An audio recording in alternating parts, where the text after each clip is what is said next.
જૂનાગઢમાં ભવનાથની ગીરી તળેટીમાં મહાશિવરાત્રિના 5 દિવસના મેળો યોજવાનો અનુસંધાને તંત્ર દ્વારા વહેલી બેઠક બોલાવાઈ હતી, જેમાં મેળાને લઈને કેટલીક ચર્ચા કરવામાં આવી હતી, જેમાં શિવરાત્રિ મેળામાં રોપવેના દર વ્યાજબી રખાશે। આકસ્મિક સંજોગોમાં ઇટવાથી ડેરવણ સુધીનો માર્ગ ખુલ્લો રખાશે।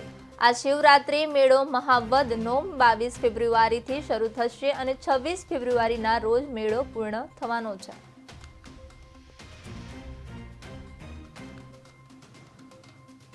આધ્યાત્મિકતાનો એપિસેન્ટર એવા ગિરિવર ગિરનારની ગોદમાં લઘુકુંભ મહાશિવરાત્રિ મેળો હવે થોડા દિવસોમાં આવી રહ્યો છે, ત્યારે એની તારીખ માટે આજે ઉતારા મંડળ ભવનાથ દ્વારા મિટિંગ લેવામાં આવી અને તારીખ નક્કી કરવામાં આવી। મેળાની શુભ શરૂઆત થશે મહાવદ નોમ તારીખ 22/2/2025 ને શનિવાર સવારે 8 કલાકે સુદર્શન તળાવના જલથી સૂર્યનારાયણને જલાભિષેક કરી અને ભવનાથ મંદિરમાં જલાભિષેક કરી મેળાની શુભ શરૂઆત થશે અને મેળાની પૂર્ણાહુતિ મહાવદ 13 એટલે કે મહાશિવરાત્રિના પાવનકારી દિવસે તારીખ 26/2/2025 ને બુધવારે રાત્રે શાહી રવાડી અને ત્યારબાદ મુરગીકુંડમાં શાહી સ્નાન સાથે આ મેળાની પૂર્ણાહુતિ થશે।